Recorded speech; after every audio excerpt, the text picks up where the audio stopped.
Hi, my name is Bob Tuttle. I have been in the mortgage business for 40 years, and I currently work for Cross Country Mortgage. This is my first podcast, so I'm extremely excited about getting this going, and the name of my podcast is The Mortgage Whisperer. I will be doing posts once a week with information about mortgages and also vendors in our business. Some of my guests will include realtors, CPAs, home stagers, attorneys, appraisers, insurance companies, home inspectors, and others. I also do a lot of community work, charity or volunteer work, and I will bring in some community leaders from the VA, Double H Ranch in Lake Luzerne, doctors, and the Elks Club in Saratoga. I am the branch manager of Cross Country Mortgage, and the company was founded in 2003. The company has grown to 7,000 employees with 3,000 loan officers, and we have 700 offices nationwide. I am allowed to do financing in all 50 states.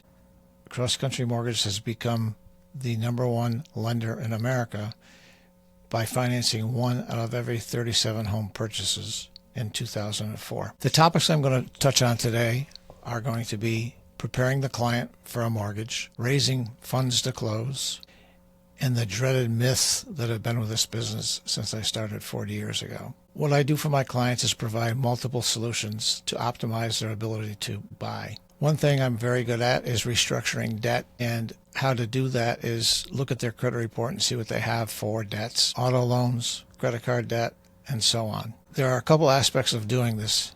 If you refinance a car loan, say a car loan they have is $600 a month and they owe $9,000.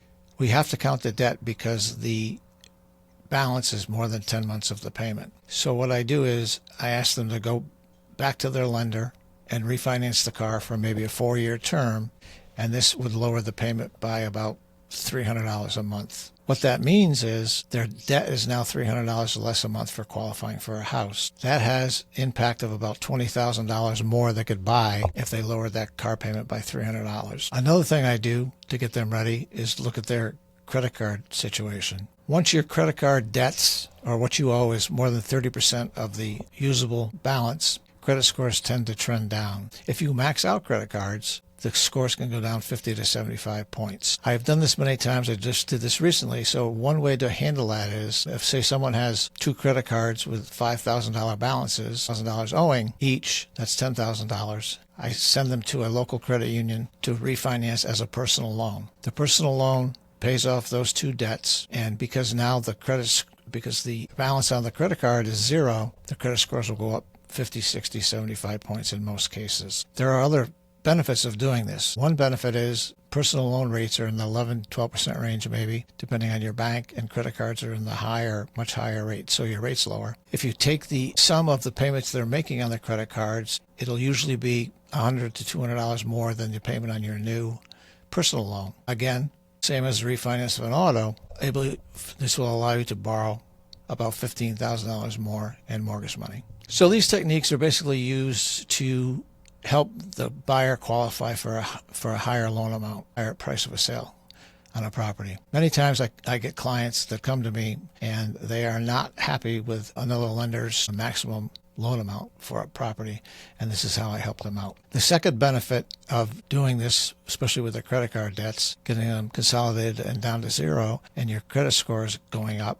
is that pricing on your loan gets better as the scores go higher. Another thing that gets better with your credit scores higher is if you put less than 20% down, you have what's called MI, and MI is based on your credit score. So the higher your credit score, the less monthly MI you would have to pay. Another thing I help people with is cash to close. When I started in this business, believe it or not, you could buy a house for about $45,000. Even at that sale price, people would have difficulty coming up with the cash to close. In New York State, anyway, because our closing costs are so high, that has always been an obstacle for many of my clients. There are about 3 or 4 ways to raise capital. One of them is, again, if you have a car or a boat or or something, or a motorcycle, whatever, you can borrow against that asset. If you owe nothing on the car, if you owe, back to my other example, if you owe $8,000 on the car and it's worth $15,000, you can borrow on that asset. And those assets that are borrowed on a secured debt are allowed for cash to close. What you cannot do is go out and take out a personal loan, $10,000, and use that as cash to close. Some other ways to raise capital: if you have a 401k, there might be a prepayment penalty exemption if you're buying a home.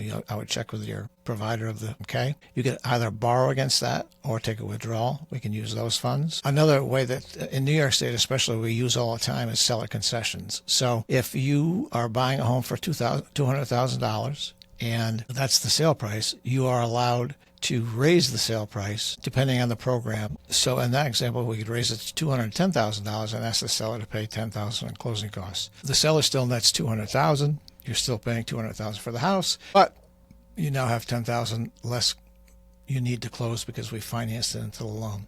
Another way to raise capital is if you're fortunate enough to have rich relatives. Gifts are allowed.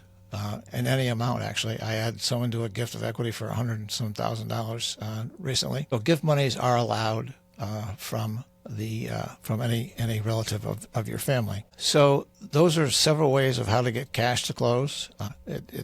In most cases, it helps my clients. The last thing I want to talk about is the myths of this industry. Forever since I've been in this business, there's well over 10 or 15 things that people talk about that are not true. I'll just touch on a couple of them. One of the biggest myths is that you're told you can't switch jobs during the mortgage process. That is completely false. The only thing you have to do is if you do switch your job, you have to let the loan officer and the company know that you have switched jobs, because within 10 days of closing, we call your company you're supposed to be working for and to verify that you're working there. Think about it. If someone had an offer on the table for $30,000 more for a new job, I would never want to tell him he could not accept that job.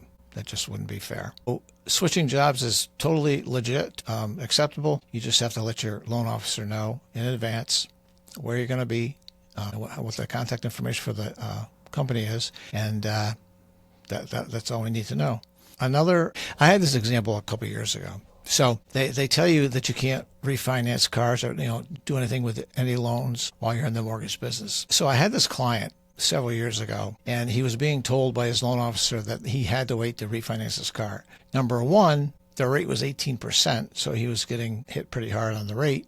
And number two, based on my previous example, his payment was like $700. I told him to go refinance his car. He got his payment down to $400, and he was finally, after a year of negotiating with his house, he was finally able to purchase this house for $330 because the other lender had only had him approved for $300. So you can refinance a car, not a problem. Another situation is if you're in a lease. That's a big one. If you're in a lease and it's coming due, I mean, you can't wait to not do the lease because the company requires you to. So again, contact your loan officer first, have a discussion. You might have room for qualifying. You might have, say if your current lease is $300 and you want to look at something for $360, your loan officer can review your file and get back to you and let you know if that's okay. So no worries about doing any of that stuff. You just have to let the loan officer know first. You have to have a conversation. I did have a client once. I had a state trooper once that his realtor told him not to buy a car, so he went out and bought a motorcycle. And as you can figure out, that had some impact on his qualifying, so we had to get that worked out. But anyways, that happens. Another amazing myth, which some realtors that have been seasoned and clients ask me if they need minimum of 20% down. That's been another myth that's been around for a long time. The answer is absolutely not. There are some programs, there's a VA program.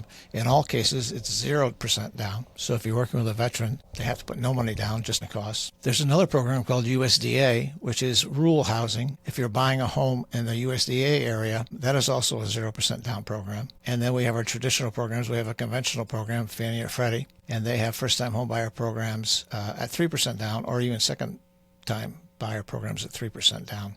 And the last one is FHA. FHA is a loan that would require 3.5% down. The benefit of the FHA loan is that they allow 6% seller concessions. So if you're buying a house for $200,000, you can roll in $12,000, whereas a conventional loan at 3% down only allows 3%. So again, it's a cash thing. It's just it's transactionally based. So my best advice: get to a loan officer first. Quickly get all these problems resolved. Maybe I'm working with 2 clients right now where we're working on their credit scores before we go to contract. Sometimes it only takes a week to get credit scores rescored.